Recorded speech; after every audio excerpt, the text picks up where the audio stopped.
¿Cómo le va? ¿Qué dice? Muy buenas noches, bienvenidos. Esto es Caníbales aquí por la pantalla de C5N, un programa realmente imperdible esta noche para analizar qué es lo que pasa hacia adentro del Frente de Todos, pero también en la vereda de enfrente, ¿no? ¿Qué ocurre con Juntos por el Cambio? ¿Qué es lo que verdaderamente se está discutiendo allí? Y sobre todas las cosas, si podemos tener de primera mano, bueno, qué es lo que en gran medida está proponiendo cada uno de los sectores en términos políticos, pero también económicos. Mire, la realidad, y déjeme desearle un feliz día del trabajador y de la trabajadora en esta jornada tan especial.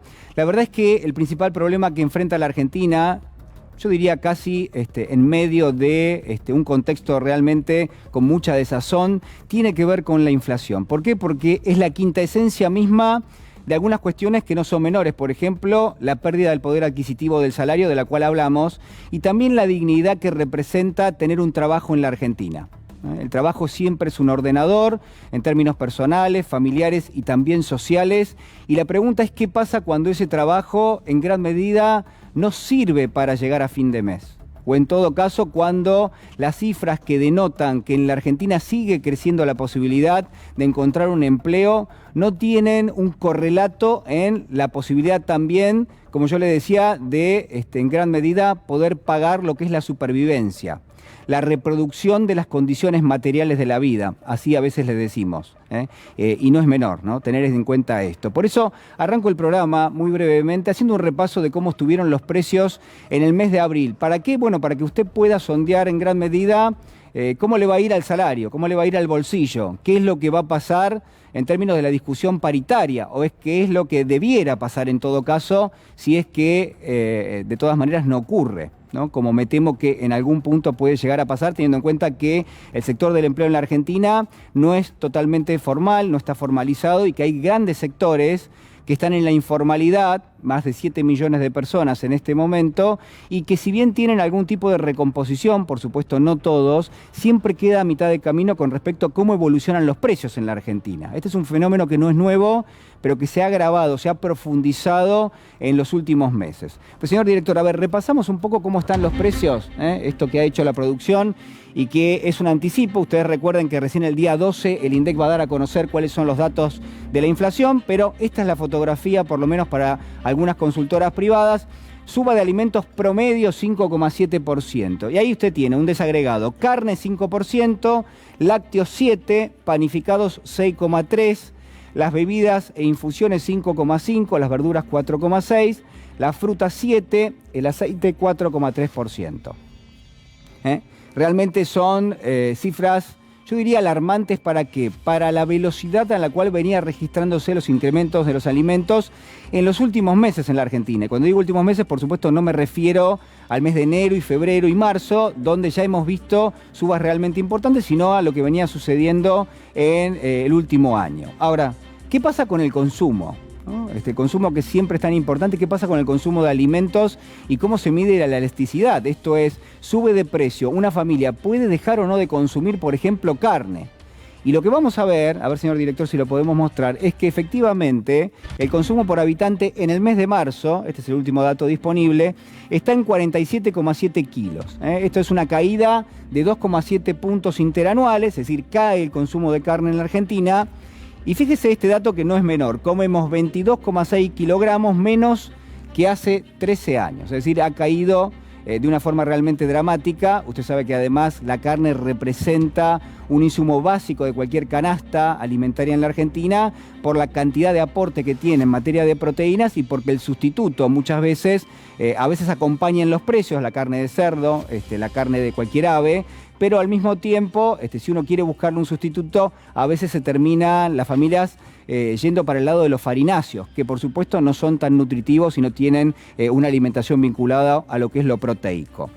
Al margen de esto, uno podría preguntarse, bueno, pero ¿esto qué genera? ¿Para qué analizarlo mes a mes? Bueno, justamente para tratar de explicar esa especie de malestar que da vuelta y que circula, creo que yo, en todos los ámbitos, ¿no? Cierta cuestión de falta de expectativas, algo de resignación, mucho del malestar que también, déjeme decirle, traíamos ya de hace algunos años con lo que fue la pandemia, pero además con la pandemia macrista, ¿no? De los 4 años macristas, donde no solamente caían los números de empleo, de actividad económica, sino también los de consumo. Esto hay que marcarlo muy bien, hay que dejarlo muy en claro. Ahora, la expectativa puesta en la recuperación o en la reactivación fue despareja en varios aspectos. Una de las cuestiones centrales que a veces uno no termina de entender es cómo el gobierno, ofreciendo cifras que en términos generales y comparativos son realmente muy buenas con respecto a las que había mostrado el expresidente Mauricio Macri en su mandato, y que incluso, mire, le diría más, que en muchos aspectos ya superan lo que se había perdido en pandemia, y estoy pensando en varias cuestiones, pero creación de puestos de trabajo, por ejemplo, puede ser una, exportaciones, digo, hay mucho de esto para hablar y para analizar. ¿Por qué aún así, ¿no?, persiste el malestar? ¿Por qué aún así las tensiones, la fricción que existe en nuestra sociedad, bueno, denota que todavía hay muchos problemas por solventar? Y uno tiene que hacer el ejercicio de escuchar también a los que son los funcionarios de gobierno, porque allí hay una clave importantísima. Por ejemplo, al ministro Culfas. A ver, escuchémoslo.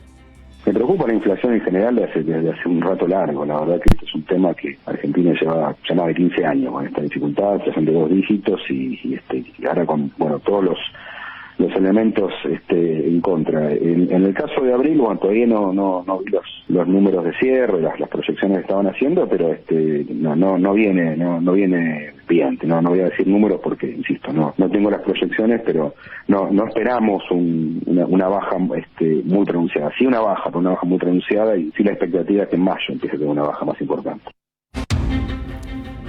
Bueno, el dato central es que realmente en el mundo, pero mucho más en la Argentina, es muy difícil que la inflación baje este año.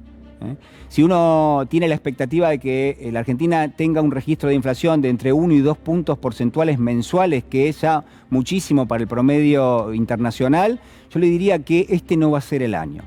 ¿Por qué? Por diversas condiciones que vamos a desagregar, muchas de ellas ya las hemos explicado en este programa, pero también hay un marco internacional, hay un escenario global que realmente lo dificulta muchísimo más, lo dificulta realmente muchísimo más. Es decir, la expectativa del gobierno puesta, y en todo caso ligada a tratar de bajar la inflación en la Argentina, es algo que yo le diría que como mínimo está opinado. ¿Sabe por qué? Porque realmente, digo, el nivel de inflación, por lo menos hasta ahora, se está acelerando. No está disminuyendo. Y este es un dato que va a quedar bastante claro en el mes de abril. Va a haber que analizar cada uno de los sectores, pero realmente está muy complicado. Yo le decía 2 o 3 datos nada más sobre la economía. Por ejemplo, el dato de inversión. Digo, porque esto también hay que contarlo. Porque es parte del cuadro que estamos analizando. La inversión privada, por ejemplo, 17 meses consecutivos de suba. ¿Es una buena noticia? Sí, por supuesto que sí. La inversión es uno de los motores de la economía.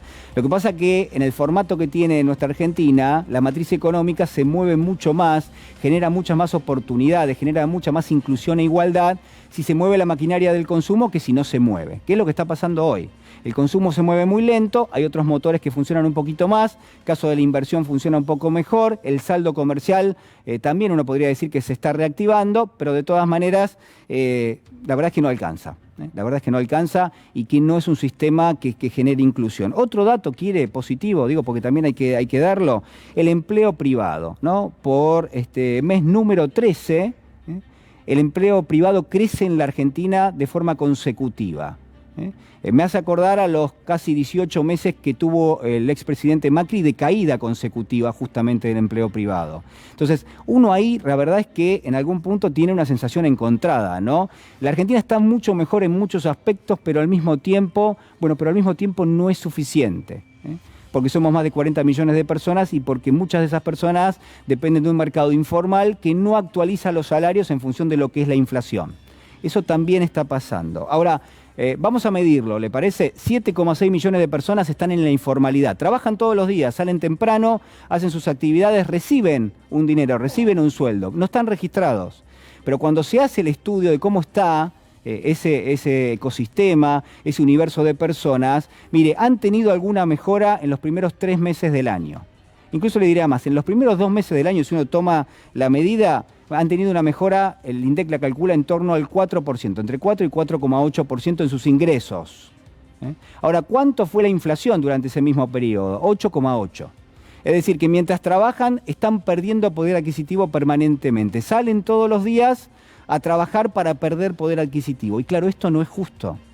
y no es normal, y no debiera ser normal. En este punto a mí me parece importante. Nos metemos de lleno en uno de los responsables de la economía, como es el ministro Martín Guzmán. Cuando uno va a mirar cuáles son las discusiones, cómo es la agenda del ministro, una vez cerrado la cuestión de la deuda, nos encontramos con este concepto, ¿no? Dado a conocer esta semana, es el ministro Guzmán, señor director, que lo que dice es lo siguiente: mi función es dedicarme 100% a la gestión y no inmiscuirme disputas de poder. Yo me dedico a usar cada minuto que tengo en gestionar políticas para mejorar la vida de nuestra gente. La responsabilidad tiene que ser bien elevada y yo me enfoco 100% en cuestiones de gestión, ¿no? Martín Guzmán, que estuvo en el marco de las reuniones que se dan en lo que se denomina el Davos argentino, ¿no? La Fundación Yau Yau, allí en Bariloche, en el Hotel Yau Yau, donde algunos funcionarios de gobierno, sobre todo Martín Guzmán, estuvo en una conversación con distintos empresarios y donde también estuvo el expresidente Mauricio Macri. A propósito de este tema vamos a hablar en un minuto nada más. Ahora, ¿qué le respondió al ministro Guzmán el jefe del PJ bonaerense, el diputado Máximo Kirchner, en un acto con intendentes, con sindicalistas? Bueno, ¿qué le dijo? Le dijo esto. Entonces a uno le llama la atención, y a mí me llama poderosamente la atención, y lo digo con toda la buena voluntad del mundo porque lo escucho que lo dicen en los medios. ¿Cómo que nuestro ministro de Economía, Martín Guzmán, dice que él hace su trabajo, pero que no se involucra en estas disputas de poder? Y entonces, ¿qué vamos a hacer? Había, creo que era un ex canciller argentino, que decía que cuando estas cosas suceden, ¿viste? Yo no me involucro, dejo que todo suceda. Que en el océano nada le prohíbe al krill comerse la ballena, pero que finalmente siempre es la ballena la que se coma el krill. Es entonces ahí donde debe aparecer el Estado para que eso no suceda. Bueno, hay un debate, ¿no? Hay una pulseada ahí importante, uno puede decir la figura de Máximo Kirchner indicándole al ministro Guzmán que si realmente uno quiere discutir algo, bueno, inevitablemente va a generar ruido en ámbitos ligados al poder. Y al mismo tiempo, Martín Guzmán, que lo que dice, mira, lo importante es ordenar la economía, tranquilizar, ya se va a calmar el frente financiero y eso va a generar tranquilidad para que haya inversión, etcétera, etcétera. Usted ya conoce más o menos cuál es la idea que rige el pensamiento de Martín Guzmán. La pregunta es si realmente algo de esto va a funcionar en la Argentina. ¿Y cuándo va a ser esto? ¿No? Esa es una de las grandes preguntas. Ahora, déjeme preguntarle algo también. ¿Qué es lo que puede pasar en los próximos meses? ¿Qué puede pasar en las próximas semanas? Hay algo que se llama Fondo Monetario que ha cerrado un acuerdo con la Argentina, un acuerdo que lo que tiene son cláusulas vinculadas al plan económico que la Argentina tiene en marcha. Es decir, la Argentina, por más que quiera, en muchos aspectos no puede salirse demasiado. Entonces, vamos a ver, ¿qué cerró el gobierno con el Fondo Monetario Internacional? Mire, yo le diría, cerró algo que en general es mucho más inflacionario que deflacionario. ¿Qué quiere decir esto? Bueno, que si estamos buscando que la inflación baje, si el gobierno todo está hablando de que la inflación va a bajar, la pregunta es ¿cómo? Si lo que se cerró es un acuerdo que en general lo que promueve es un alza de los precios, que en general lo que promueve es un alza del costo de vida en la Argentina. La pregunta es ¿cómo? ¿Por qué? Bueno, porque el tipo de cambio hay una obligación de devaluarlo permanentemente y eso es inflacionario, porque las tarifas va a haber que elevarlas y eso es inflacionario, porque la tasa de interés sube y sube el costo financiero de las empresas y la terminan trasladando a sus productos, porque sube el combustible, la energía en la Argentina. Entonces, la verdad es que en ese contexto uno se pregunta cómo es que la inflación puede llegar a bajar. Y lo otro es, viene una revisión, cada 3 meses hay una revisión, ahora viene una revisión del Fondo Monetario, la primera, el gobierno tiene que presentar los papeles, uno podría decir que cumple con gran parte de lo pactado, en algunas cuestiones no, y incluso uno podría también decir que el propio ministro Martín Guzmán, silencioso, se fue a Washington a preguntarle al fondo, miren, si yo no cumplo, ¿qué pasa? Y el fondo le dice, mirá, cumplir tenés que cumplir. En todo caso, fíjate a ver cómo llegás a cumplir con las pautas que cerraste con nosotros. Volvió Martín Guzmán y lo que vemos son estas declaraciones. Es decir, realmente hay una cuestión allí para resolver, que es cómo la Argentina va a alcanzar las metas. Y la verdad que si uno no la analiza, de la única forma que puede alcanzarlas es con una caída fenomenal del crecimiento económico.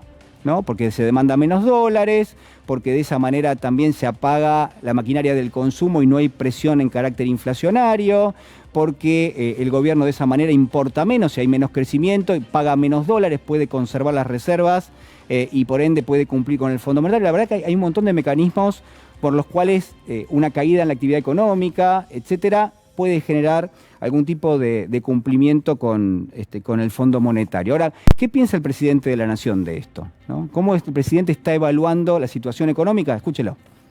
Yo les propongo que sigamos trabajando como hasta ahora porque los resultados están a la vista. En verdad, el crecimiento es muy grande, la recuperación del empleo es real, el consumo crece. Tenemos que combatir ese tercer eslabón del proyecto que es la inflación. Y ahí que tenemos que ponernos a trabajar seriamente todos, para que la inflación no se vuelva ganancia de unos pocos y pérdida de muchos. Nosotros vamos a estar al lado de ustedes para que esto funcione. Vuelvo a repetirle, las pymes son las que dan el 80% del trabajo en Argentina. Dense cuenta lo importante que son para mí. Esta convicción mía es la convicción de todo el gobierno. Dense cuenta lo importante que es. Bueno, el diagnóstico está claro, el gobierno lo tiene el diagnóstico, sabe que la preocupación es la inflación. La pregunta es, bueno, ¿cuáles son las medidas que se van a poner en marcha y que no se hayan puesto en marcha ya y que no funcionaron finalmente? Digo, ¿qué sería lo nuevo en todo caso que el gobierno propone para esto? En un contexto donde sabemos que va a ser realmente muy difícil bajar mucho la inflación en la Argentina, pero por lo menos en esa especie de control de daños, de atenuar un poco el impacto que está teniendo, pareciera que en algún punto hubo una especie de reacción cuando se propuso ese bono que, por supuesto, como yo le decía la semana pasada, no es para siempre, ¿no? Es un bono que se paga una sola vez de 18.000 pesos. Al margen de esto, uno podría llegar a confundirse, ¿no? ¿Qué discute la oposición política? Porque el gobierno ya hemos hablado. Ahora, ¿qué pasa del lado de la oposición política? Muy breve y lo vamos a analizar a lo largo del programa. Bueno, lo que está dado realmente, y a mí me generó una sorpresa enorme, es que la propia oposición política pareciera empezar a consensuar algo que se parece a un plan económico. ¿Cómo es ese plan económico? ¿Cómo es el plan económico que el expresidente Macri llevó al Hotel Yau Yau con empresarios, donde en una especie de representación, bueno, estuvo allí también Horacio Rodríguez Larreta, bueno, le decía recién Martín Guzmán también estuvo un día antes, pero digo, ¿con qué nos quedamos de eso, ¿no? ¿Qué es lo que le llama la atención de todo eso? ¿Se habló realmente de algún tipo de programa económico? Mire, prácticamente uno podría decir que no hizo falta. ¿Por qué? Porque el plan económico de Juntos por el Cambio es ni más ni menos que el que se aplicó en el pasado, el que aplicó el gobierno del expresidente Macri cuando estuvo en el poder. Y la verdad es que le fue espantosamente mal. Y la verdad que mucho de lo que está pagando este gobierno en materia de, uno podría decir, de la debacle que ha generado en términos de lo salarial, tuvo una pandemia en el medio, por supuesto, pero digo, las dificultades para cerrar el acuerdo con el Fondo Monetario, para renegociar la deuda, en gran medida, mayoritariamente tienen que ver con el mandato del expresidente Macri.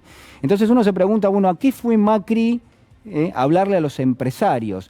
Y la respuesta a esto, y a mí me parece muy importante, es que uno podría pensar que el foco está puesto en las disputas de poder, ¿no? Porque finalmente leímos a lo largo de la semana que había discusiones, que estaba Larreta, que buscaba convencer, que al mismo tiempo aparecía Macri, que ya se había presentado en una reunión de gabinete de la ciudad de Buenos Aires, que en términos generales manejó la prensa como para que se dé a conocer información que lo deje mejor posicionado a él que a Larreta o que a Bullrich.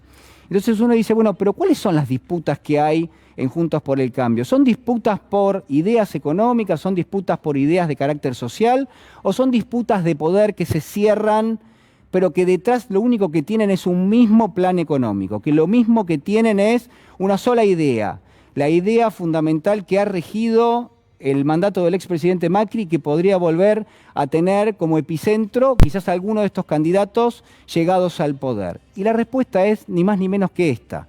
Tienen esa sola idea, tienen ese solo plan económico, no hay disputas con respecto a esto, y esto es importantísimo, todos tienen uno podría decir a prima facie, la misma idea de carácter económico, que se resume, mire, en muchas cuestiones, en el ajuste, en apuntarle al Estado como la maquinaria que, por supuesto, promueve en términos generales la inclusión. A ellos no les interesa eso, no hay ninguna duda. Pero además en un desconocimiento, en una indiferencia hacia amplios sectores de la sociedad. Pero sobre todas las cosas hay una idea que es interesante, que la hemos discutido, que es la de la dolarización. ¿Y por qué? Porque se ve el mecanismo que se utiliza. ¿Sabe cuál es el mecanismo? Se habla de una idea, no se la explica, no le explican a la gente qué es lo que significa eso, cuál es el impacto que puede tener, y en todo caso después se sigue con las disputas de poder, ¿no? Y la dolarización implicaría, es más largo, pero implicaría claramente en estas condiciones en las cuales está nuestro país, con pocas reservas, con una emisión realmente importante, implicaría o una brutal devaluación, por ejemplo, eso implicaría, o implicaría también, en todo caso, uno podría pensar otras cuestiones aún peores, confiscación de los depósitos, porque los pesos hay que tenerlos en algún lugar, mientras vos ponés a circular los pocos dólares que tenés justamente en las reservas. La verdad es que a todas luces es insólito que se esté promoviendo esto, y esto en general lo que demuestra es el mecanismo que está operando en materia política. Lo último, para terminar, y porque por supuesto ha sido algo realmente notable, en el medio del encuentro entre Macri y los empresarios, en una crónica que publica el diario La Nación y que publica la periodista Sofía Diamante, había un párrafo que a mí me llamó muchísimo la atención, que lo quiero compartir con usted. A ver qué es lo que piensa, lo dejo en todo caso para analizarlo. Cuando Macri se presenta ante los empresarios, dice el diario La Nación, dice Sofía Diamante, le habla a los empresarios, los critica y les dice por los empresarios. Ellos eran los que venían a visitar para felicitarme por las transformaciones que intentaba llevar adelante cuando era presidente, y lo iban a visitar los empresarios. ¿Pero qué dice? Pero cuando llegaban a la puerta giraban y decían, pero la mía está, ¿no? Pero la mía está, ¿no? Y después lo que hace Macri, se queja de que los empresarios querían el cambio, pero con el freno de mano puesto. Y habla de jueces, habla de políticos, habla de empresarios, y uno se pregunta qué fue lo que pasó en la Argentina. Si realmente tenemos una noción, una idea cabal de lo que ha sucedido en nuestro país. Si realmente lo que había eran pactos espurios, si realmente lo que teníamos era el desmanejo total y absoluto y la opacidad total y absoluta en las cuestiones más básicas del poder.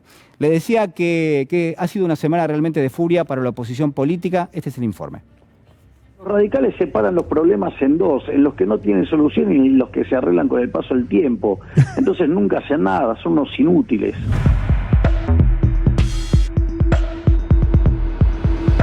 Y la única persona que sube en las encuestas, como vos acabás de decir, es Javier Milei. ¿Hace antipolítica Milei? No, cumple con todas las formalidades, es elegido diputado, ahora es candidato a presidente. Tiene la mejor lectura de la opinión pública. No, lo que se habla es que queremos dejar de hablar de Javier Milei porque él haya planteado claramente que no quiere estar en Juntos por el Cambio, entonces no tiene sentido seguir hablando, viniendo y yendo sobre... Tema terminado, pero cuando dos no quieren, las cosas no salen. ¿Te preocupa o te da miedo Milei? Como emergente No, me político. preocupa en realidad... No, a mí no me preocupa nada ahora, pues yo estoy en la barca. A ver, nosotros sabemos dónde jugamos después de tantos años de vida y de formación. Lo único que hizo en el día de ayer fue poner en manifiesto el comportamiento fascista que tiene Juntos por el Cambio. Basta del verso de la casta. Basta el verso de la casta porque es un verso total. El purismo no existe, Basta el verso. el purismo claro, no son Boy político no Scouts, existe. no son Boy Scouts, no son Boy Scouts, y no son Boy Scouts. Entonces, esto es política. Y para conseguir resultados en la política tenés que construir mayorías parlamentarias. Que explique las preguntas difíciles. Que enfrente las preguntas difíciles. ¿Por qué no quiere debatir? ¿Por qué no quiere debatir? La propuesta económica de Milei es inviable. Hay una mirada desde el radicalismo y compartimos todo el espacio de que Milei no forma parte de Juntos por el Cambio y que lo que busca es dividir a Juntos por el Cambio. El mal humor social está creciendo, por algo Milei crece en las encuestas, por algo Milei empezó a peinarse, como Menem en su momento se quitó las patillas. Y llegar al poder Juntos por el Cambio y te ofreciera algo. Bueno, hay que ver si llega. Porque si yo entro en la segunda vuelta, el próximo presidente argentino soy yo. Milei es un emergente del cansancio y de la bronca y sobre todo de la ausencia de conocimiento y de formación y de educación de las generaciones jóvenes. Y la pregunta sería, ¿qué quiere Javier Milei? ¿Qué quiere Libertad Avanza? ¿Qué propone? Javier Milei lo que quiere es una Argentina próspera, es volver a ser potencia, es volver a ser el país, un país digno de ser vivido, en donde la gente tenga trabajo, donde no haya pobreza, en donde los chicos no se quieran ir y en donde los municipios no quieran enseñarle a los chicos a tomar cocaína. Muy bien, muy bien. ¿Y cómo se logra? En Argentina lo que hay que hacer hay que bajar impuestos. Ajá. Primero y principal. Y de base hay que ordenar las cuentas. Uno no puede recaudar 100 y gastar 110. Eso no lo hace, creo que ninguno de ustedes, ni las personas que están atrás de cámara. Milei es un tema terminado y Macri, ¿qué fue lo que aportó en esta reunión? Mire, si Macri no habló, se lo tienen que preguntar a él. No, lo que acá hay un análisis con una respuesta. Si una persona dice que no le interesa estar, pero además de no interesarle estar, lo quiere dividir, está claro que nosotros lo tenemos que hacer. Porque no me interesa estar en un espacio que es un fracaso y que está construyendo otro fracaso, porque no me interesa estar en un espacio que es un fracaso y que está construyendo otro fracaso, entonces me consideran a mí que soy kirchnerista.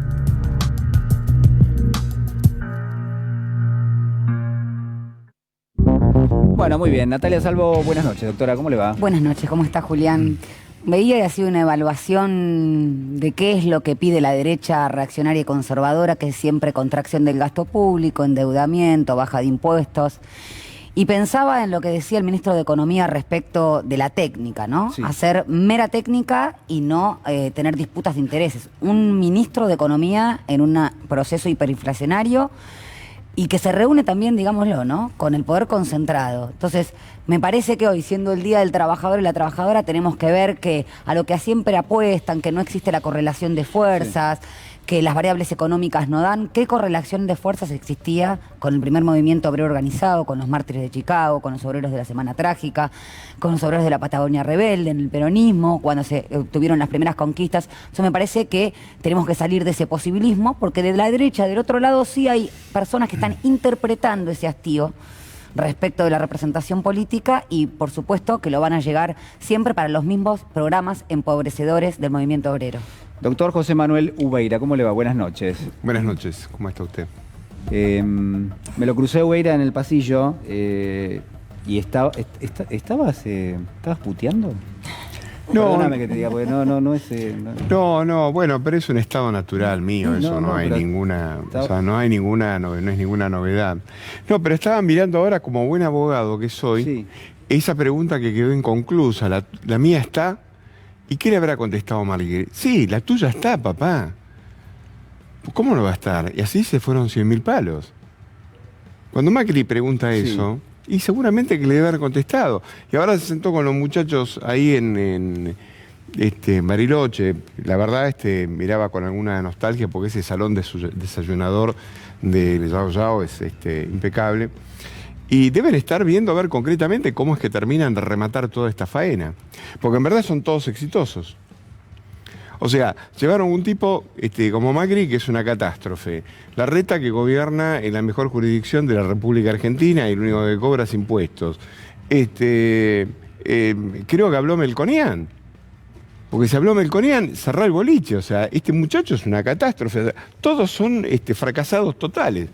En verdad, lo que me parece bueno de eso es el viaje a Bariloche y a Yao Yao, que se lo recomiendo a cualquiera, ¿no? Uno podría preguntarse si ahí no se termina de definir algo que se puede acercar a la idea de un plan económico. Digo, fueron a consensuar un plan económico, esa sería como una de las... Fueron a rematar lo que queda de la faena. Úrsula Vargés, buenas noches. ¿Cómo estás, Julián? Buenas noches, feliz día para todos y todas. Le sumo lo que decía recién Ubeira, me acuerdo de la nota de Alconada Mon, contando que Macri les había pedido un 1% en negro para ayudar a su candidatura y que luego obviamente iba a volver en creces. A lo mejor tiene relación con esa pregunta, la mía está como una especie, ¿no?, de devolución. Pero me quería hablar un poco de lo que también a mí me llamó mucho la atención, las palabras del ministro de Economía diciendo que no se metía en disputas de poder. Bueno, ¿no? Digo, ministro de Economía, es claro que tenés que entrar en una disputa de poder de los intereses del pueblo o de seguir manteniendo el status quo tal cual como está. Y me parece que por este tipo también de comentarios resurgen figuras como la de Milei, ¿no? Porque si quien está hoy en el gobierno no se hace cargo de que hay que tener una pelea de poder constante, porque eso es la política, y también recordando que lo que estaba antes era Juntos por el Cambio y el desastre que hicieron, que para mucha gente, por suerte, todavía está fresco en la memoria, aunque quieran en la televisión instalar como que son referentes nuevos que llegan con la solución, me parece que entonces Milei es esa representación de la antipolítica, ¿no? De este discurso de que todo va a estar mejor, bajar impuestos, nadie va a pagar nada. Y así surgen, y por eso tironea ahora tanto a la derecha, porque aparece con estos pensamientos viejísimos además, ¿no? Porque parecieran que son ideas nuevas y la verdad que carecen absolutamente de eso. Pero me sorprende que el gobierno no quiera ponerse al hombro esta lucha de poder, que en definitiva es eso por qué el pueblo los votó, ¿no? Con las promesas en la asunción de la inflación, de la reforma de la justicia, y bueno, y pasan los meses, sigue la inflación, aumenta un poco el trabajo, pero igual sos pobre trabajando, con lo cual queda gusto a poco y esta frutilla de la torta donde, bueno, claramente... Evidentemente, la economía no tiene nada que ver con luchar con el poder. Es una ecuación realmente medio desesperante, ¿no? Porque el contexto es malo, hay cierto malestar, pero cuando vos mirás, bueno, ¿qué es lo que se está discutiendo? Se está discutiendo algo totalmente regresivo. Vos decís, pero para, si esa es la aspiración, ¿qué es lo que tenemos? Pedro Peretti, buenas noches. Buenas noches, ¿cómo le va? Bueno, primero un saludo a todos los trabajadores del mundo en este Día Internacional. Y un reconocimiento también a los mártires. Nosotros también hemos tenido nuestros mártires en esa semana trágica de 1909, que murieron 14 obreros acribillados por ese criminal que fue el coronel Ramón Falcón. Y el trabajo no dignifica. Lo que dignifica son los derechos, que es una cosa totalmente distinta. Por eso es muy bueno empalmarlo este 1 de mayo con el 17 de octubre de 1945, que tiene mucho que ver, absolutamente todo que ver, con la dignificación de los derechos de los trabajadores. El trabajo per se no dignifica. No, y el trabajo esclavo no dignifica. De hecho, hay una lógica sacrificial que ahora se intenta instalar, ¿no? Con la meritocracia, el trabajo en cualquier tipo de condiciones. Si está solapado, está velado, pero lo que intentan instalar es que vos tenés que trabajar 18 horas para poder obtener una canasta mínima y básica, y por eso tenemos trabajadores precarizados y empobrecidos a nivel mundial también. Ir empalmando con lo que dice la doctora, estuve repasando el discurso de Cristina Fernández de Kirchner el 18 de diciembre del 2020 en el Estadio Único de La Plata. Y realmente hay que leerlo, porque anticipa todo, pero todo lo que va a pasar. Ahí plantea primero que va a haber crecimiento económico, y fue del 9 puntos, casi 10 puntos de crecimiento económico. Ahí anticipa que si no hay una política distributiva, el crecimiento se lo van a quedar 4 vivos. ¿Qué es lo que está diciendo el presidente ahora? Lo hubiera escuchado hace un año a la presidenta, ya hubiéramos un año antes, hubiéramos ganado de tiempo. Y dice que hay que alinear tarifas, salarios y precios. Lo dijo un año antes. Y me viene a la memoria, no sé si lo habrán visto, el video que se ha viralizado de Amalia Granata. Se los recomiendo. A ver. Se los recomiendo porque es muy útil. Ahí Amalia Granata dice que Cristina es una persona inteligentísima, que está un paso adelante de todos y que se ha comido a toda la oposición. Y es cierto, porque cuando todos van con la frutilla, Cristina ya vuelve con la mermelada. Y esto de lo que dijo en La Plata es exactamente eso. Realmente hay que reconocerle que es el mejor cuadro político que tiene la República Argentina. Lo inexplicable, Julián, ¿sabe qué es? ¿Por qué el presidente no la llama? Amado Vudú, buenas noches. Bueno, me sumo al saludo a las trabajadoras y trabajadores en su día e invito a que empecemos la lucha por la jornada de 4 horas. Y si querés en otro momento o en el mismo programa desarrollamos la lógica que tiene la lucha por la jornada de 4 horas, como fue en su momento, hace más de 100 años, algo que parecía imposible, la lucha por la jornada de 8 horas. No tiene ningún sentido que la productividad del trabajo que tiene hoy en el mundo esté conviviendo con una jornada de 8 horas, y esa es una de las causas de los problemas del sistema económico. Vos tenés desde el 80 a hoy la productividad creciendo en forma desmesurada, y eso convive con salarios estancados a escala global, no solamente en Argentina, y con desempleo creciente. Entonces, esto que es un fenómeno de la tecnología, un fenómeno que tiene que ver con la acumulación de capital, convive con instituciones que son para otra tecnología y otro capital. no salió en ningún lado que la jornada tenía que durar 8 horas. Esta productividad del trabajo, este momento, es compatible con una jornada mucho menor. Bueno, interesante la idea, porque uno podría decir, bueno, por ahí hay una salida que es totalmente disruptiva a lo que hoy tenemos. Disruptiva, digo, no en el mal sentido, sino digo... Pensada. Claro, sí. no se está ni siquiera discutiendo, bueno, en algunos lugares sí, pero en la Argentina es que hoy... estamos, ¿sabes qué pasa? El sentido común dominante, Claro. que es el sentido común de los que dominan, se ha convertido a través de todos los aparatos de comunicación que van desde la escuela hasta los medios de comunicación en una cosa que parece inamovible. Y las instituciones son creaciones humanas. No está en ningún lado que la jornada tenga que ser de 8 horas, como no estaba antes de que fuera de 8 horas. Entonces me parece que hay que intentar salidas por donde le convengan a las mayorías y además que lo hagan sustentable en el tiempo. Y pegadito a esto, algo que trajeron, bueno, creo que los 4, y vos también, Julián, lo tocaste, que es el tema de los dichos de Martín Guzmán. Realmente ya es lamentablemente antológico los dichos de Martín Guzmán, esto de decir que el ministro de Economía no está para las cuestiones de los conflictos del poder. Primero que nada porque el propio ministro hace 15 días dijo públicamente que bueno, había que gobernar solamente con los que están de acuerdo con su programa, intentando dirimir un conflicto de poder adentro de la propia coalición gobernante. O sea, envalentonado, sale a decir, bueno, yo decido en política quién tiene voz y quién no. Y a los 15 días, por imperio de las circunstancias, porque se dio cuenta de su rol y su lugar, dice que bueno, él está para ocuparse de la técnica. Ya ahí de por sí tenés una contradicción grave en el ministro, grave. Y además un problema de pocas ganas de sostener su accionar. Pero a esto yo le agregaría que la visión de que el ministro de Economía es una cuestión técnica es el sueño del consenso de Washington. Claro. Es el sueño del modelo del derrame. Entonces es muy grave la expresión del ministro en términos de lo que es la política de un país, porque es decir, no integrarse a los conflictos, es sostener los problemas de distribución. O sea, él está a favor de que no haya conflicto con la distribución de ingresos. Digamos, la política queda de otro lado, la economía se trata de una ciencia exacta que son ecuaciones en otro programa, que se cierran, ¿no? A ver, yo lo que les quiero proponer es esto, nos metemos después nos metemos de vuelta en el frente de todos, pero me interesa mucho la oposición política. ¿Por qué? Bueno, porque realmente ha ocupado la agenda. Y porque uno tiene que preguntarse, bueno, de qué manera y para que discutamos qué está la oposición política hoy haciendo una especie de despliegue. ¿Hay una disputa de poder enfrente? Bueno, probablemente sí. ¿Qué rol tienen los medios de comunicación en eso? Digo, yo no sé cómo ustedes han evaluado esta semana, pero realmente la irrupción de Macri allí en el Yao Yao, el encuentro con los empresarios, la reunión de la Mesa Nacional de Juntos por el Cambio, donde también irrumpe la figura de Milei, a favor y en contra, digamos, esa especie de acuerdo tácito donde si las 3 fuerzas que componen Juntos por el Cambio no votan la incorporación de alguien, no se puede incorporar. Digo, ¿cómo están analizando eso?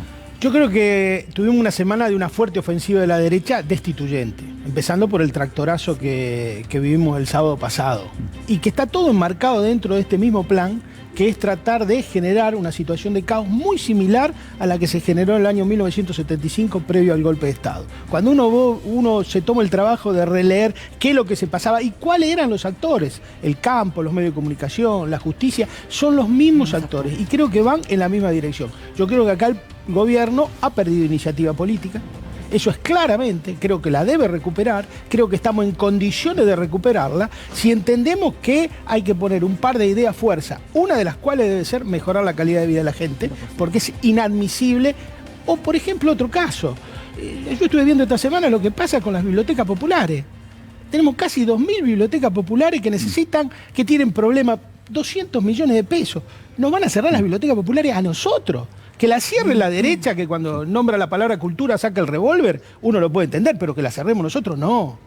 Digo, acá me parece que hay que abrir la billetera, y Guzmán además, que estudió en una biblioteca popular, que se jacta que es una biblioteca popular, flaco, abrí la billetera y poné la que hay que poner y desarrollemos esto, porque si no, claro, vamos a perder las elecciones, ¿verdad? Úrsula. Sí, creo que igual que también algo muy importante que quedó en evidencia, porque allá en el 2015 nos decían pobreza cero y vamos a bajar las ganancias y un montón de promesas que había obviamente... una campaña. Sí, que vos vas ítem por ítem hoy y no solo es que no lo cumplieron, sino que hicieron todo lo contrario directamente. Y que ahora me parece que desde Juntos por el Cambio son muy claros en lo que van a venir a hacer. Nos están avisando, nos están hablando de verdad, nos están diciendo la verdad, que es hacer exactamente lo mismo que hicieron desde el 2015, pero con muchísima más velocidad, con lo cual celebro eso. Después, entre lo que es la... No lo puedes celebrar. Celebro que nos diga la verdad. Sí. Ah, bueno. Sí, claro. Es que está bien. Celebro que nos diga la verdad. Vamos a hacer lo mismo, vamos a la destrucción total, vamos a la reforma laboral, a bajar jubilaciones. Eso no es lo que están diciendo. Pero a ver, No, yo no celebro que celebro que me digan la verdad. Pero eso debiera generar en la sociedad un marco eso de, genera, me parece, eso es que eso lo que genera son los Milei, de repente. Claro, porque que no están asociados a estos. Para otros no, para otros se han olvidado que realmente gobernaron, porque desde los medios hegemónicos lo único que han hecho desde el día 1, y yo no recuerdo desde que tengo uso de razón, la limpiada de cara que le han hecho a todos los referentes de Juntos por el Cambio, a sus economistas políticos que van a la televisión dando las soluciones de lo que ellos mismos crearon. Es decir, la locura es total. Pero creo que tiene que ver con lo que decía Pedro también. Ellos van generando un clima de deslegitimación, destituyente, de hartazgo, de caos. Y por supuesto que esto está inmediatamente atado a la falta de agenda política que hay por parte del oficialismo. Porque ¿qué pasó con la 125, hablando del tractorazo? ¿Qué medidas se adoptaron con posterioridad? ¿Se relajó la agenda o se estatizó obviamente con el tema de las AFJP, aerolíneas argentinas, la nacionalización de YPF? Entonces tiene que ver con la ausencia de la agenda, del cumplimiento de esa agenda, y que sobre todo impactan en el tema de la calidad de vida, el poder adquisitivo del salario, y también con... yo vuelvo con el tema de la correlación de fuerzas, porque se cumplieron el 30 de abril 45 años de las rondas de las madres de Plaza de Mayo. Que hay que atarlo esto, porque la desaparición y la tortura de personas está directamente vinculado con el plan económico que vinieron a instalar, que es el mismo plan económico actual, y que se utilizó el terrorismo de Estado. Hoy en día tienen otros métodos, es más desembosado, lo dicen, pero es el mismo sistema de empobrecimiento y de exclusión para pocos. Entonces, cortar la lucha obrera, lo que sucedió, desmembrar lo que pasó en la última dictadura militar, en el consenso de Washington, es la tarea que hacen los medios. Natalia, déjame sumarte algo muy importante que pasó esta semana, que es el procesamiento de toda la mesa de la Gestapo, claro, antisindical, desde el actual intendente de La Plata, Garro, el senador Allen, toda la cúpula de la AFI, el ex ministro de Trabajo, ¿no? Villegas, estaban todos procesados. ¿Ustedes vieron en la tapa de algún diario? ¿Fue tema de los medios? No, bueno, preguntaste. Disculpame.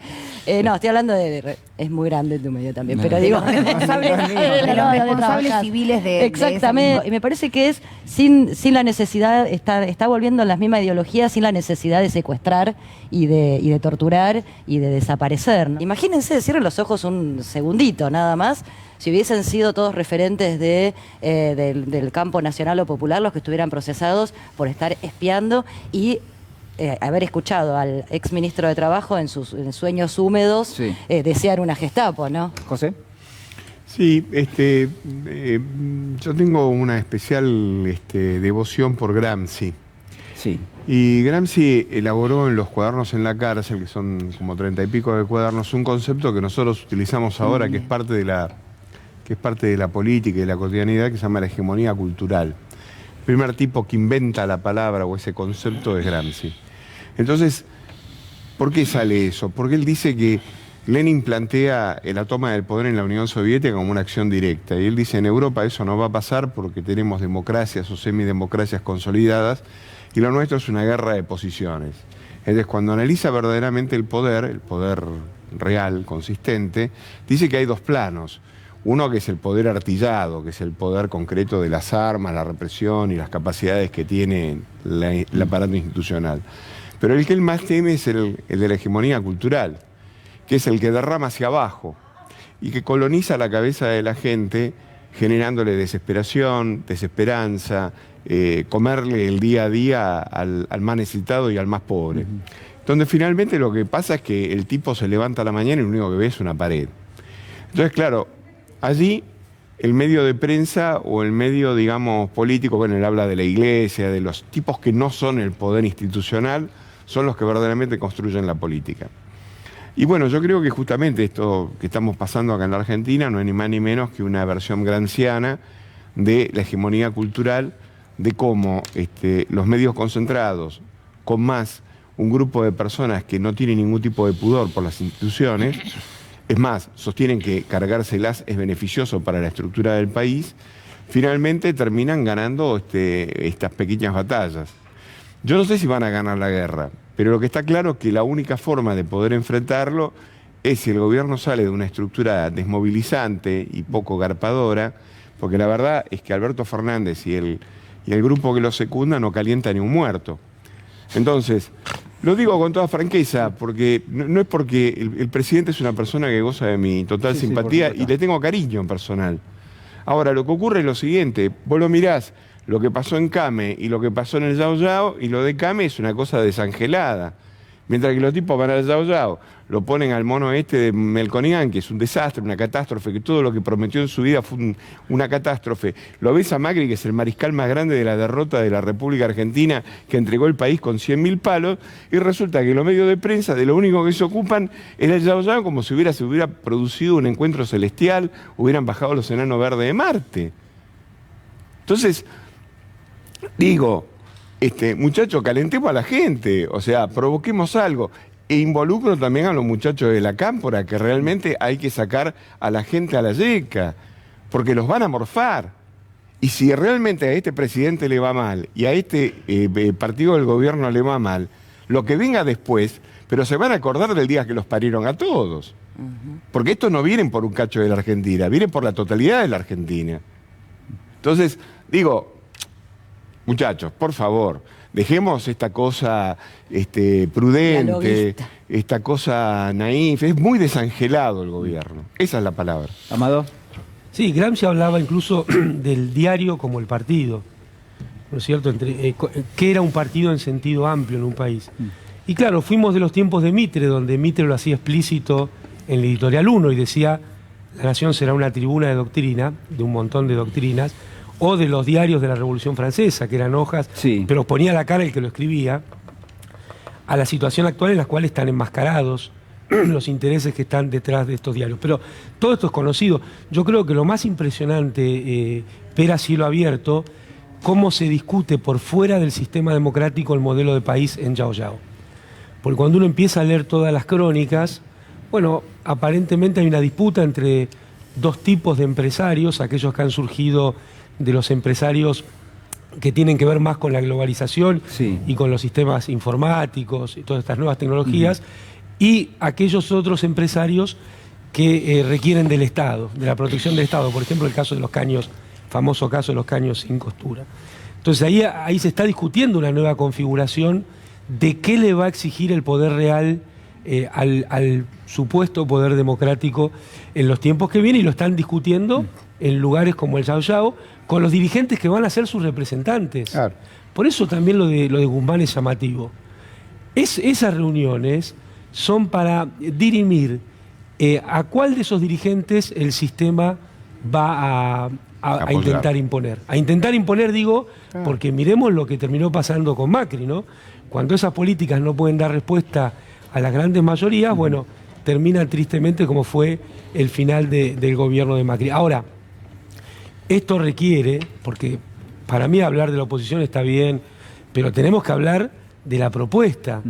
Y lo que me parece que está faltando es proyecto. Porque, por ejemplo, el presidente viene señalando con mucha claridad, desde antes de asumir, el problema que hay en el sistema de administración de leyes, que algunos llaman sistema judicial, en la República Argentina. Ahora, no pasamos de ir diciendo lo que sucede y compadecernos de lo que va sucediendo. Y este no es un problema individual, no son cosas que le pasan a una persona o a otra. Esto le pasa al conjunto de la sociedad. Y me parece que hay batallas que hay que darlas para perderlas.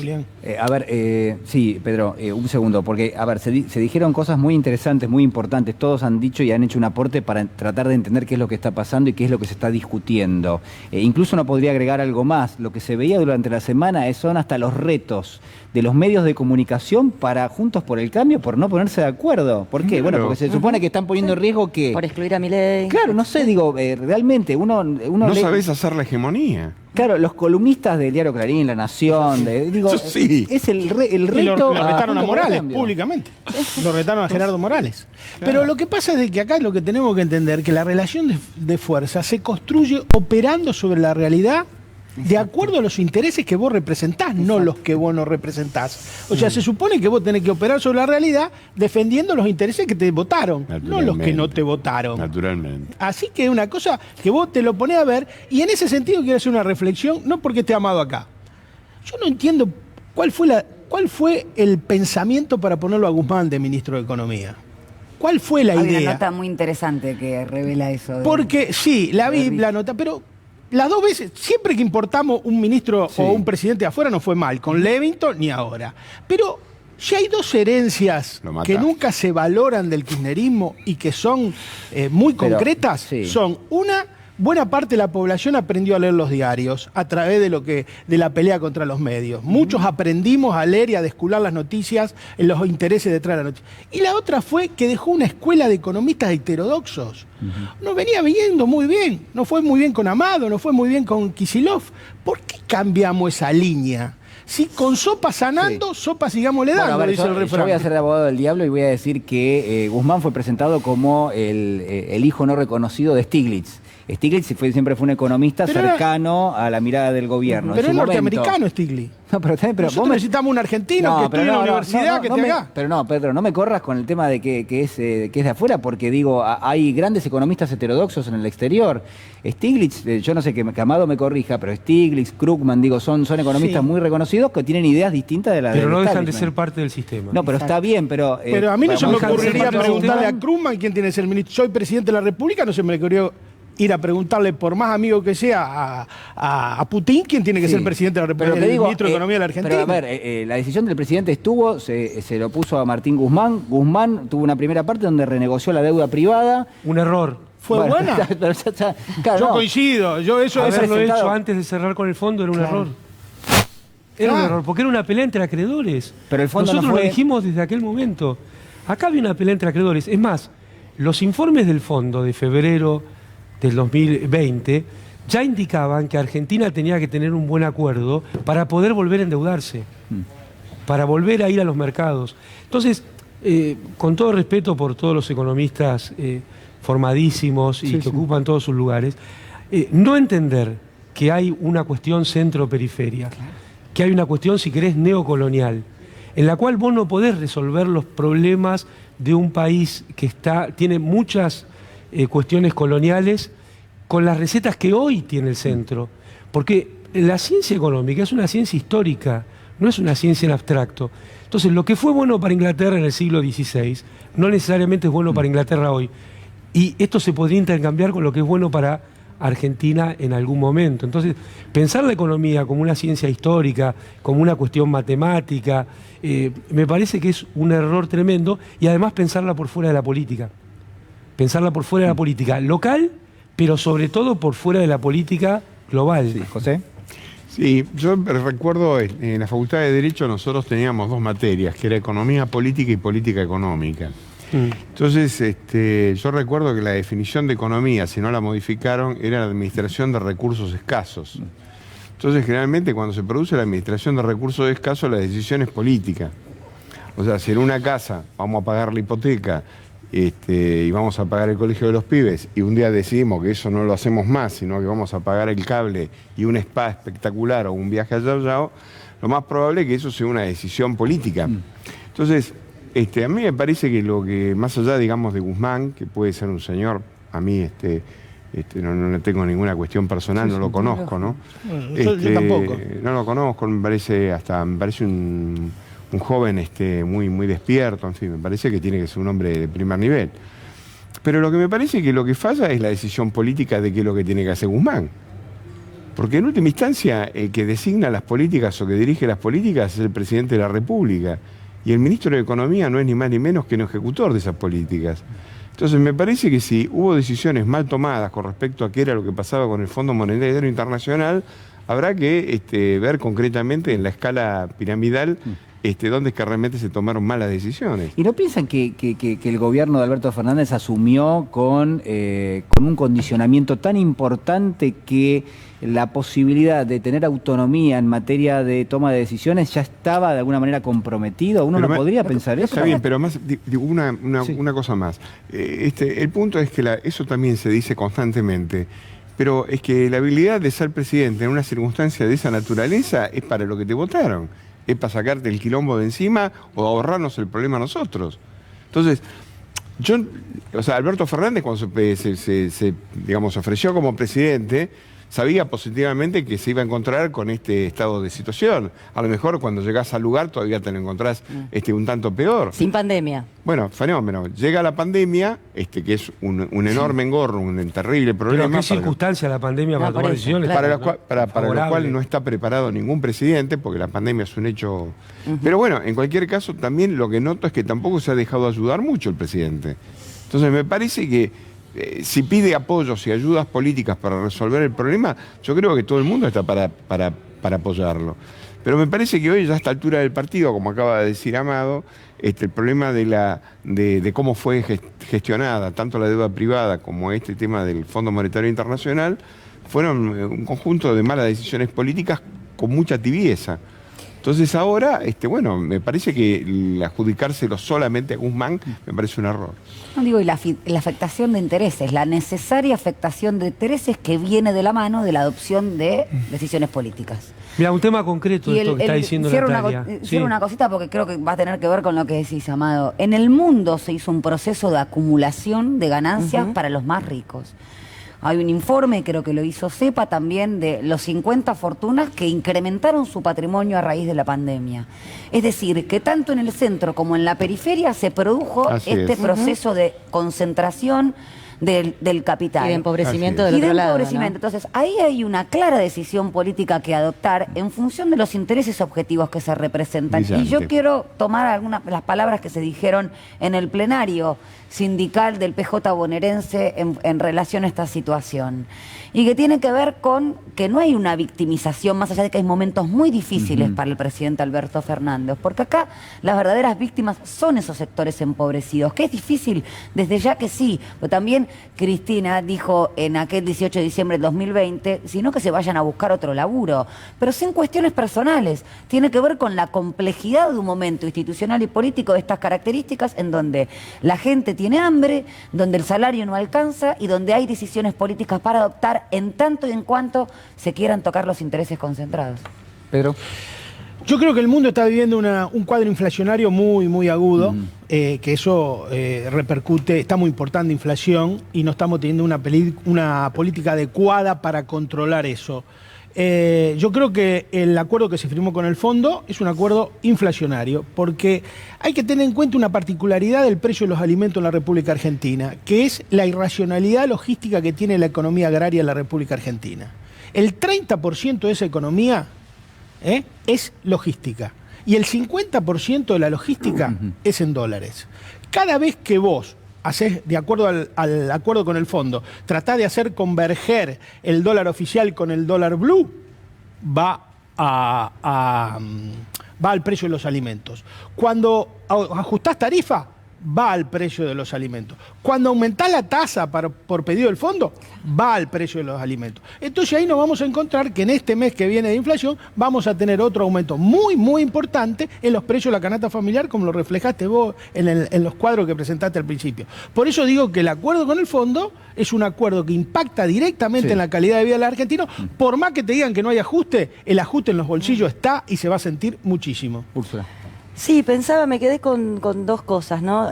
Una que tiene que ver con lo que señalaba Natalia de la distribución, ¿no? La pésima distribución, y que son entre 16, 20 familias en la Argentina que acaparan muchísimo dinero, y combinado con lo que decía Ubeira de la hegemonía cultural, ¿no?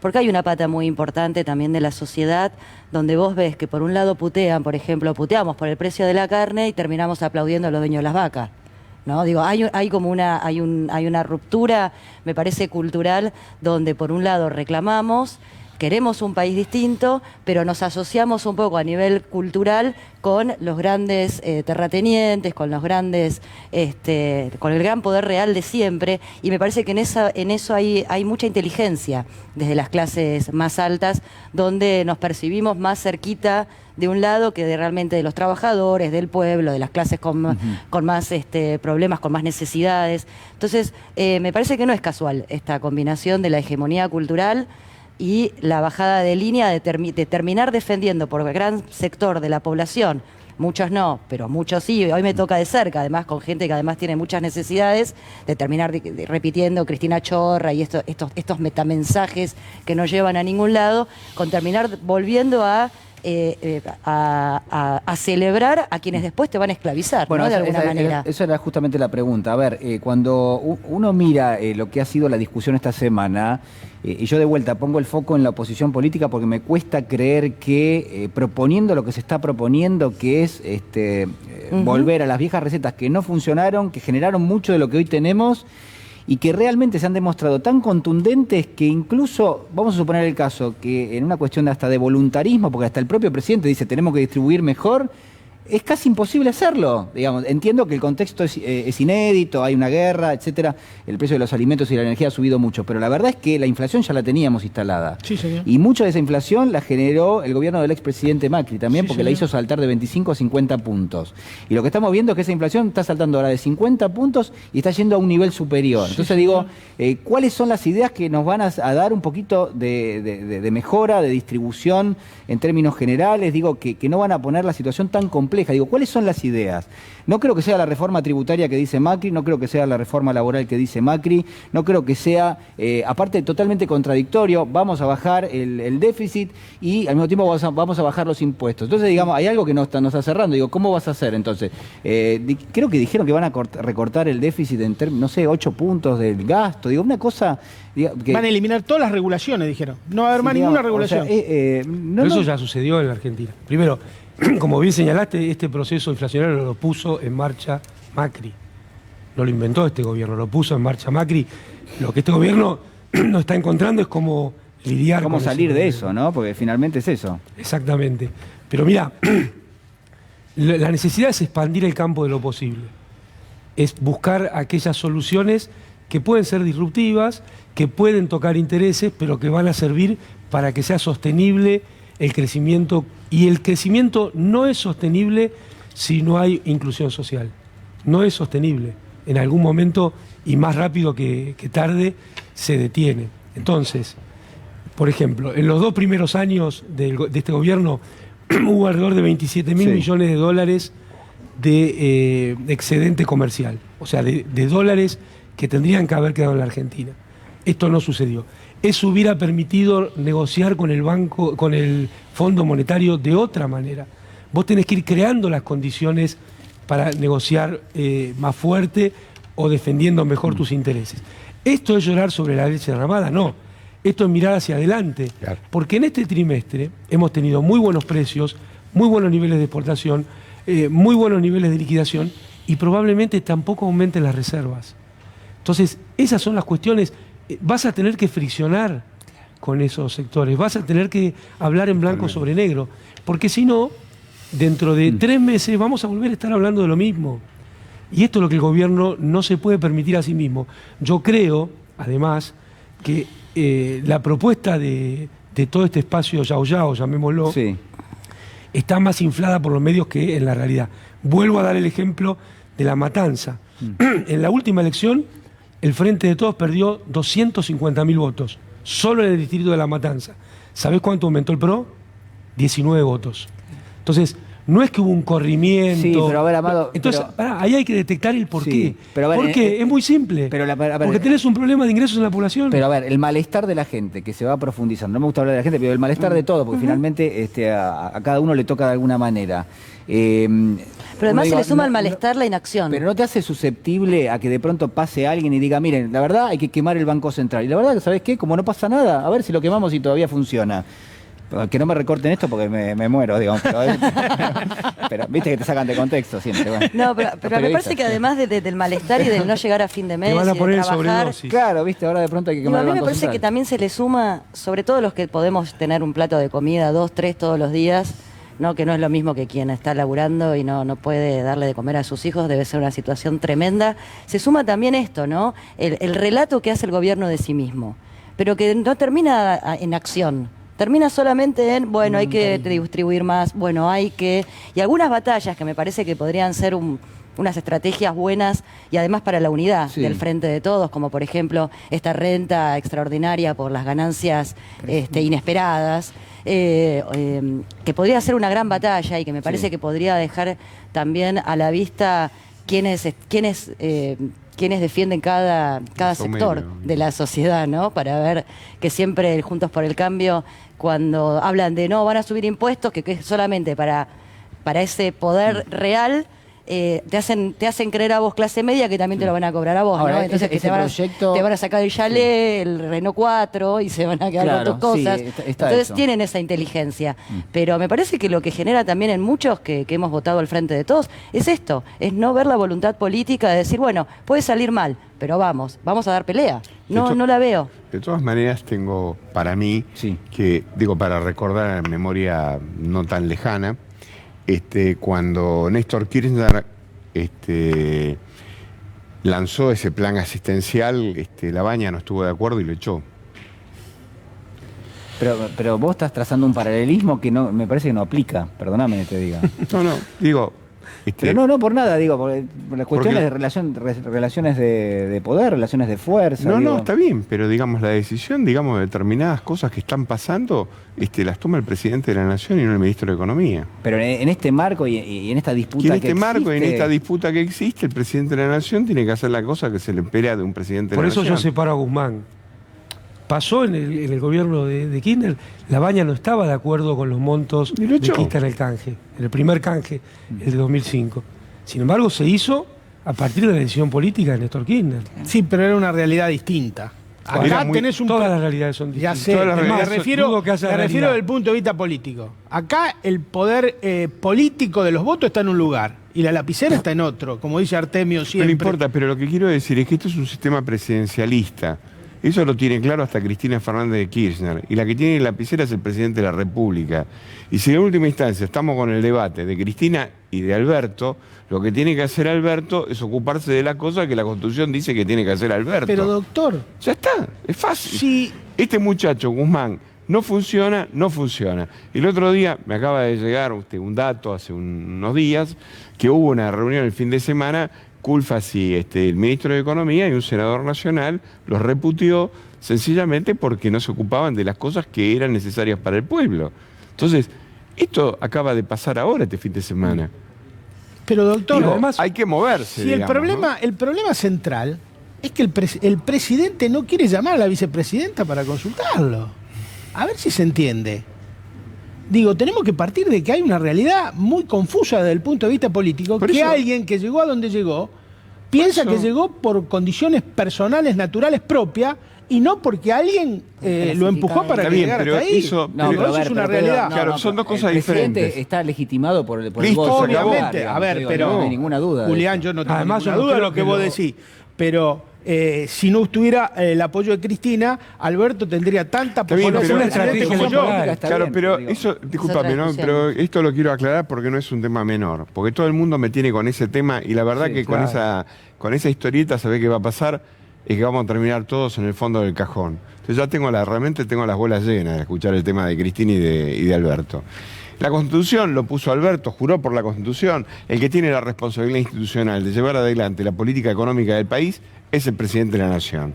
Si vos ves que las cosas están mal y que realmente hay una situación compleja y el ministro de Economía no ejecuta las políticas que vos de alguna manera tenés diseñadas, le decís a tu casa y buscás otro. Y sí, Bueno, así listo, tendría entonces- que ser. Y bueno, así tiene que ser. Bueno, hay un malestar enorme dentro del bloque que te llevó al poder. Bueno, fenómeno, presta atención porque lo que te están diciendo no es que son malos. Te lo están diciendo porque evidentemente hay un malestar general. Bueno, lo que tiene que hacer el presidente, si no le gusta a Guzmán y si Guzmán no cumple digamos, los resultados que se esperan, lo que tiene que hacer es mandarlo a su casa a Guzmán y buscar un ministro de Economía que ejecute las políticas que tiene que ejecutar. Yo Porque sé además- que para él mejor Feletti debe tener un enorme problema para desarrollar políticas si con el ministro de Economía no habla.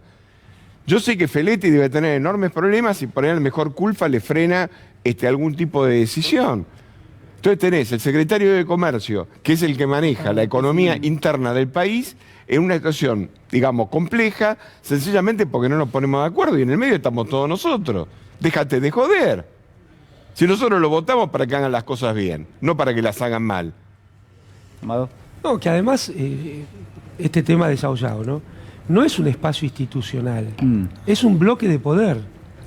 Ahí está representado un bloque de poder. ¿Qué hace el ministro de Economía de la República Argentina? Para vos no tendría que haber ido. Pero de ninguna manera. Pero por supuesto que De no. ninguna Por manera. supuesto. Por supuesto pero- que no. Pero a ver, entonces ahí hay una especie de guiño al empresariado de Guzmán, porque cuando uno miraba... Se lo reunieron que- con Funes de Rioja. No, pero a también. ver, Guzmán cuando les habla a los empresarios, me da gracia porque, claro, cuando uno le habla a los empresarios, ¿qué les decís? Porque él le dijo, bueno, tenemos que empezar a distribuir mejor. Chocolate por la Eso noticia. está- Te Julián, ¿no equivocaste te de parece hotel. que Eso en el Sauyao no era. Te equivocas. Amado, me haces reír. No. Lo que dice Ajá. Guzmán. ¿Qué más? Cada vez que Argentina no distribuyó bien, no pudo seguir creciendo. Esa es la frase. Entonces, Y bueno, o sea, el diagnóstico está. Pero vamos a morir de diagnóstico. Pero por eso, Sobredosis y de literalidad. diagnóstico. Sí, Pero aparte el claro. diagnóstico no tiene correlato con las políticas. No tiene correlato.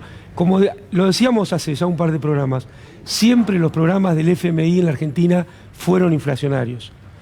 Este hoy tiene el agregado, lo dijo bien el presidente, va a tener 10 puntos más por la guerra. 10 puntos más. Pero el programa ya de por sí es inflacionario. Es una catástrofe. La Y verdad estamos que me lo tengo discutiendo que en la tomar con Argentina humor porque... cuáles van a ser los aumentos de las tarifas de los servicios públicos. En vez de estar discutiendo el shock distributivo. Bueno, pero a ver, Pero de hecho ahí pasó yo... con las TICs, Julián, también. A mí me aunque- parece muy interesante. La verdad que tenemos mucho material para mostrar, pero me parece mucho más interesante porque vamos llegando a algunos conceptos que son realmente muy importantes y que si no nos tomamos el tiempo para llegar hasta eso, es complicado. Daría la sensación de que Guzmán es hoy el interlocutor que eligió el propio Fondo Monetario en algún momento para hablar con el gobierno argentino. Y daría la sensación también de que no quiere que lo saquen a Guzmán de ese lugar donde está. ¿Por qué? Bueno, porque el Fondo Monetario hoy cada 3 meses viene y te dice, bueno, a ver, ¿bajaste el déficit? No, mira, no pude. Ah, bueno, entonces a ver, acá te voy a dar un perdón, pero en 3 meses tenés que cumplir. Y así, esa es la realidad. Pero mirá lo que está diciendo, es terrible, ¿no? Pero bueno, yo no digo lo que está pasando. No sé, ¿en qué está pensando el gobierno hoy? Que el 10 de mayo viene la misión del Fondo Monetario y va a revisar, bueno, a ver cuánto emitiste tanto, cuánta inflación tenés tanto, bueno, para los próximos 3 meses tenés que cumplir con esto y con esto y con esto, porque si no, no te hago un desembolso de dólares y no tenés dólares en la reserva del Banco Central. Esta es la situación en este momento. Entonces, la verdad es que, moverlo a Guzmán, bueno, perfecto, traes a otro, tenemos que ver si tiene interlocución con el Fondo Monetario, cuál es el plan económico que pone en marcha y cuánto de lo que quiere poner en marcha está habilitado por el acuerdo. Bueno, pero es muy impresionante que con superávit comercial no tengas dólares en el Banco Central. Y bueno, pero... Entonces ahí hay políticas que revisar. Ahí hay política y que el presidente del Banco Central no quiera dar el nombre de los fugadores también es un problema. Es un problema, ¿no? Yo creo que enfocamos en Guzmán, pero también hay que poner un ojo en el tema del Banco Central. Habilitarle dólares para importar 200 aviones, digo, a ver. O los dólares que se van por las importaciones también, ¿no? Eso Escúchame. Los amparos que se hacen en lugar para las licencias y que hay una sangría de dólares que se van también por... Bueno, pero eso fue inmediato, lo de los amparos. Por eso ahí en la volvemos a la idea del justicia. proyecto. Mirá, las senadoras y senadores presentaron un proyecto del Frente de Todos que tiene que ver con realmente que la paguen los que se la llevaron. Que la paguen los que la llevaron. Porque si no queda en una consigna. Bueno, encontrar una forma inteligente de armar un fondo con recursos que están fuera del sistema para que la paguen los que la fugaron. Ahora, no puede ser que esa ley le empecemos a poner trabas de todos lados. Yo creo que esa es una ley para construir la unidad del Frente de Todos. Porque el Frente de Todos de ninguna manera está perdido. De ninguna manera. Es muy factible volver a ganar la próxima elección.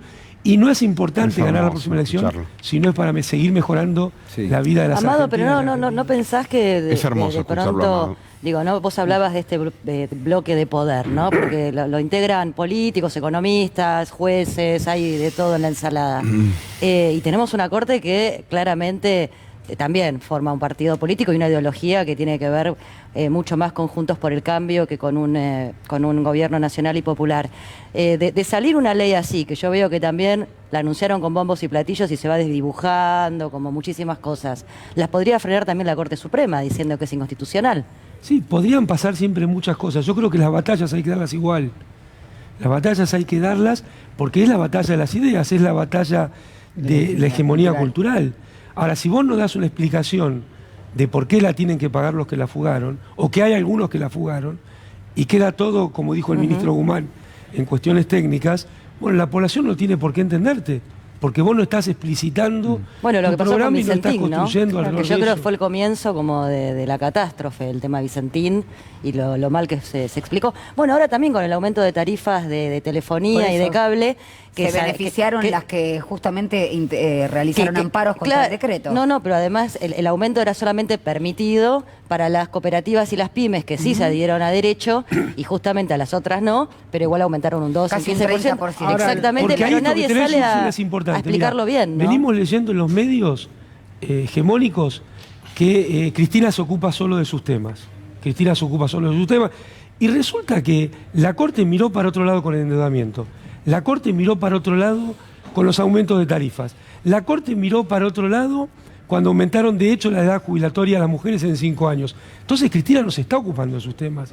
Se está ocupando de los temas de la Argentina. Que, como bien decía Úrsula, terminan en alguna decisión judicial muchas veces. Ahora están en jaque o en crisis también el tema de las retenciones, con pedidos de amparo. José.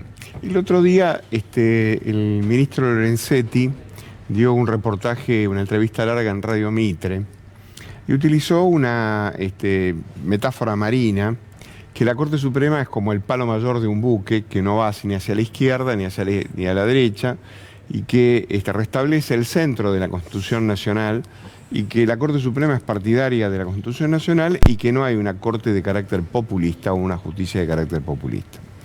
La verdad es que cada cual puede expresar lo que le parece, la visión del doctor Lorenzetti será muy respetable, pero la realidad es que, como acabamos de escuchar a Amado y compañía, la Corte Suprema ha mirado para todos los costados, habidos y por haber, en materia para lo popular. O sea, si hay una Corte que ha cerrado los ojos, concretamente, al desastre que ha pasado en la Argentina en estos 4 años, es la Corte Suprema de la Nación. Entonces, lo que viene por delante es que tiene cajoneado el tema de si las telecomunicaciones van a ser o no un servicio público. Lo que viene por delante es que tenés un presidente de la Corte Suprema que lo metieron por la ventana con un decreto y en última instancia, autovotándose ahora, es presidente del Consejo de la Magistratura.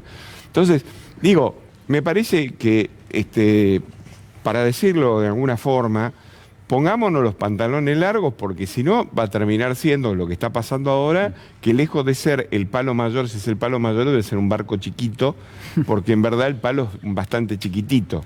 Pero la realidad es que no han colocado ningún baremo en serio como para decir concretamente que esta es una corte que se le pasaron 100.000 palos por delante y nadie, particularmente de la justicia, levantó un dedo excepto el fiscal Dilelo.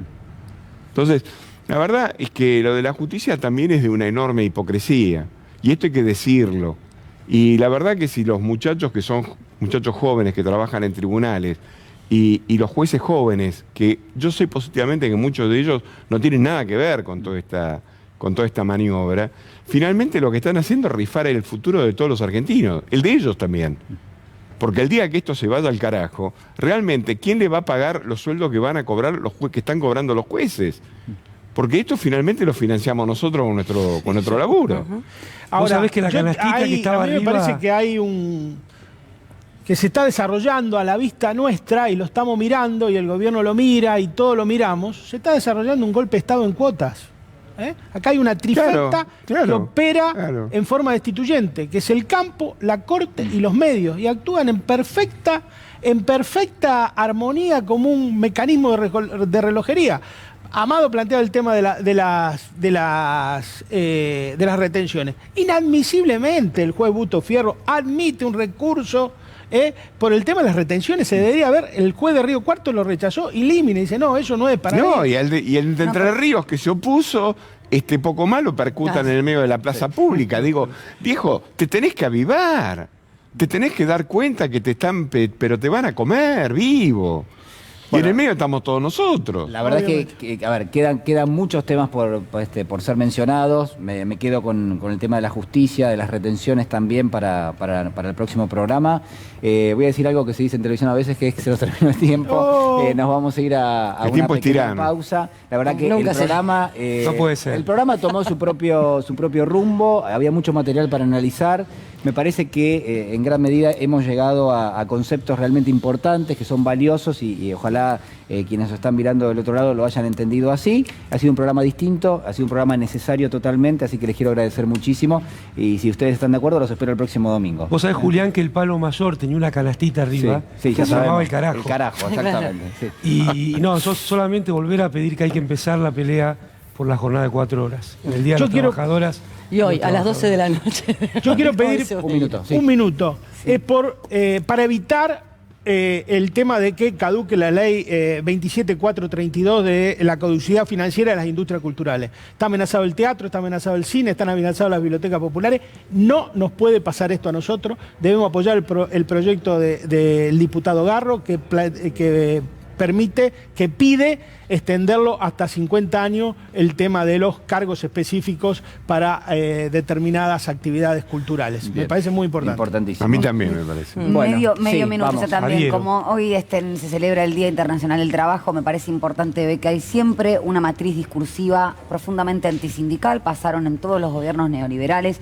Incluso yo lo noto a veces, por decirlo con categorías fijas, por derecha o izquierda, o reaccionarios y progresistas. Me parece importante ver que es una institución intermedia, son las instituciones del movimiento obrero organizado que lograron las conquistas y son las que instalaron incluso las conquistas de las que está hablando Amado. Tener un discurso profundamente antisindical permite que, por ejemplo, Martín Tetaz haga proyectos de ley para destrozar el movimiento obrero organizado. Capitalismo sin sindicatos es peor que esclavitud. Exacto. Muchísimas gracias a todos. Hacemos una pequeña pausa y ya regresamos.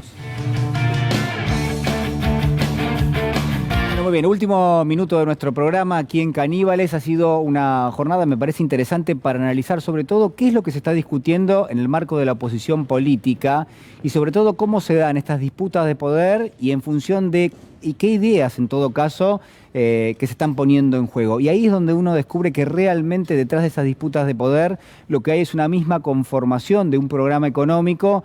Ustedes escuchaban el nombre de Carlos Melconian, pero son varios los economistas que están trabajando, donde las ideas son fácilmente reconocibles de lo que se trató de poner en marcha durante el mandato del expresidente Macri. Mucho de eso se implementó, un programa económico que terminó con una deuda realmente fenomenal que tuvo que renegociar el gobierno de Alberto Fernández y que ha generado en gran medida, creo yo, muchas de las complicaciones que tiene el gobierno, sobre todo en materia de autonomía, de soberanía en función de las decisiones que está tomando o que puede tomar, siempre con el correlato de tener que rendirle cuentas ahora al Fondo Monetario Internacional. ¿Cuál es el peligro? Bueno, que en gran medida lo que propone el Fondo Monetario muchas veces lo que busca asegurarse es el repago de esa deuda antes que cierto beneficio para toda la sociedad argentina en materia de crecimiento y de inclusión. Este ha sido el mandato del Fondo Monetario y lo peligroso es que en gran medida coincide con lo que ha puesto en marcha en su momento y con lo que seguramente va a intentar imponer